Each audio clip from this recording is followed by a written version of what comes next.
yang jemput bertanya kan, Ustadz gimana caranya kita mensikapi vaksin? Gitu. Divaksin kena 300.000 rupiah, nggak divaksin kena penalti 5 juta. Gitu, ya. Pelan namun pasti ini akan menjadi sesuatu yang disebut dengan mandatory vaccine. Vaksin itu akan jadi wajib. Untuk siapa? Untuk seluruh penduduk planet bumi ini. Gitu. Kecuali siapa? Kecuali mereka-mereka yang memang bikin aturannya. Atau mereka tampil juga kelihatan disuntik, tapi suntikannya suntikan yang punya kemampuan apa namanya, neko-neko, gitu. Tahu kan, udah tersebar kan videonya tentang suntikan yang nyuntik tapi nggak nyuntik, gitu loh.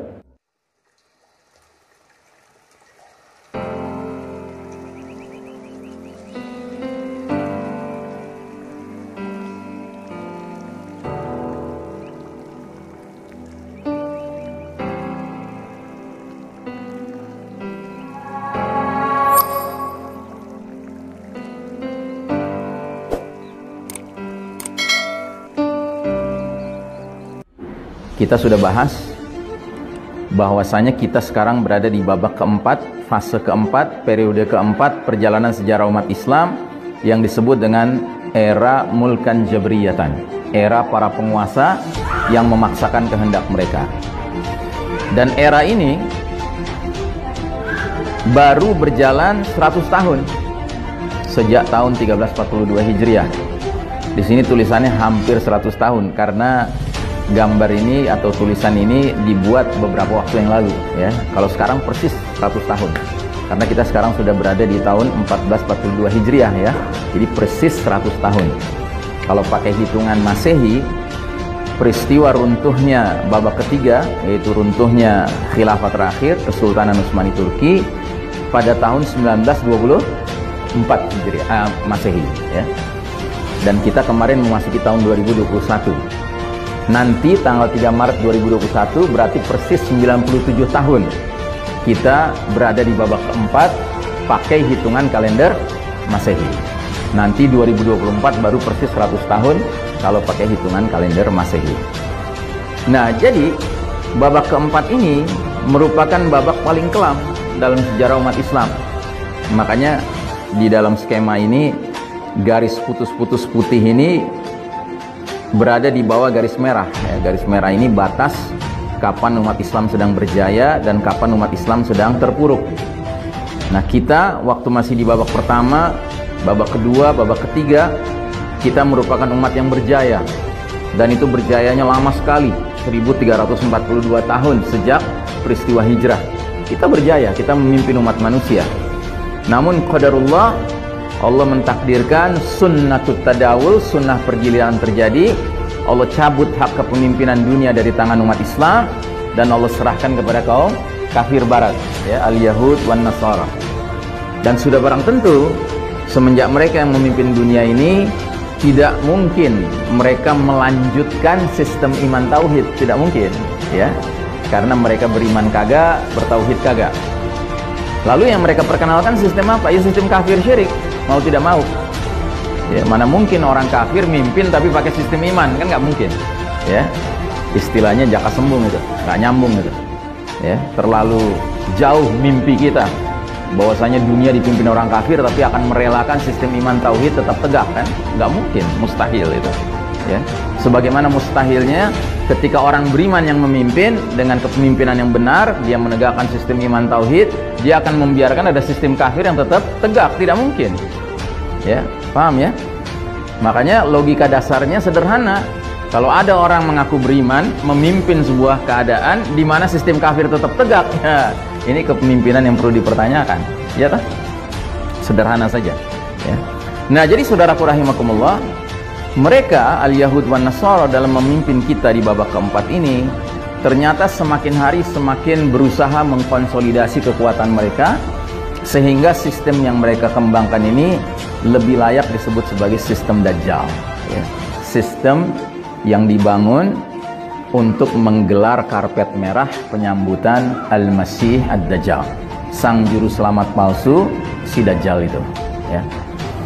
Nah, otomatis nilai-nilai yang berkembang di dunia sekarang ini adalah nilai-nilai yang gelap, nilai-nilai kesyirikan, kesombongan, kekufuran, kemunafikan, kefasikan, kezoliman, kemaksiatan, kemungkaran, dan seterusnya. Ya, sesuai dengan hadis Nabi yang mengatakan, badiru bil a'mali fitanan kaqita'il lailil muslim. Bersegeralah kalian beramal sebelum datangnya era penuh fitnah, seperti sepotong malam yang gelap gulita. Nah, itulah era kita sekarang. Era di mana-mana kita temukan fitnah dengan aneka ragam bentuknya. Sementara makin hari makin gelap dunia ini karena dikepung oleh nilai-nilai yang gelap. Nah, yang jelas ada sebuah sunnatullah yang juga harus kita yakini. Apa itu? Ketika Allah menilai bahwa peradaban telah melampaui batas, ya, kezalimannya, maka Allah yang maha pemberi balasan pasti akan menimpakan azab yang pedih yang skalanya sesuai dengan skala kezaliman itu. Kalau kezalimannya skalanya skala lokal, ya azabnya azab lokal. Kalau skalanya skala regional, ya azabnya azab regional. Kalau skalanya global, azabnya apa? Azab yang global juga. Begitu. Dan perlu kita ketahui bahwa sistem kafir syirik yang sekarang berkembang ini semakin hari semakin menunjukkan keasliannya. Ya. Seperti contoh, kita sekarang ini mungkin tidak menyadari bahwa pengkondisian kita untuk benar-benar menyaksikan tegaknya New World Order, tatanan dunia baru, ya, itu sudah semakin jelas, sudah makin kelihatan. Nggak tahu Anda mengikuti atau tidak, tapi saya sarankan untuk coba mengikuti, sekalipun sumber-sumbernya kebanyakan bukan berbahasa Indonesia, berbahasa Inggris, ya kan?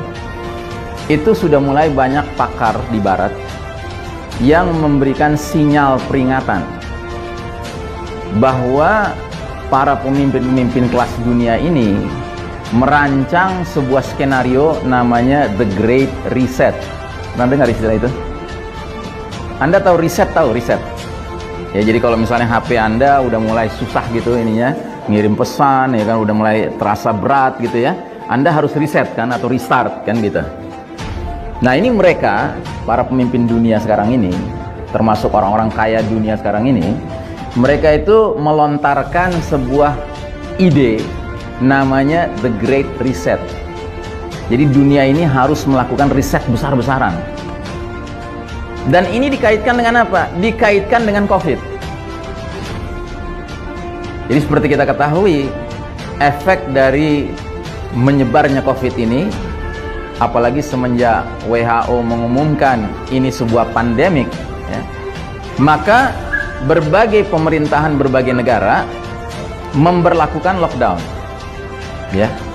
Dan lockdown itu otomatis mempengaruhi ekonomi, ya kan? Mempengaruhi ekonomi. Nah, makanya gagasan Great Reset ini yang pertama kali melontarkan siapa?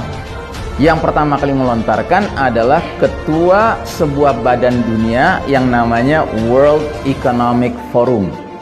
Jadi Forum Ekonomi Dunia. Jadi ceritanya mereka orang-orang pinter nih dan orang-orang berpengaruh, ya.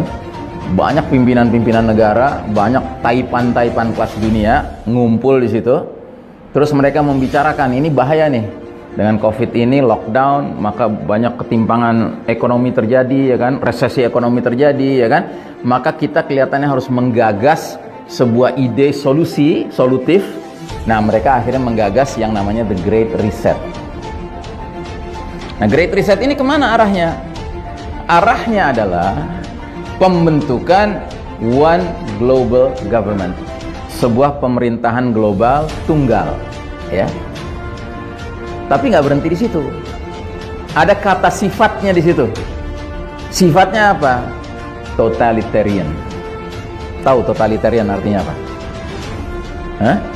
Jadi One Global Totalitarian Government. Jadi sebuah pemerintahan totaliter yang global, yang tunggal. Paham totaliter artinya apa? Ada yang paham? Apa artinya totaliter? Totaliter itu sama dengan otoritarian.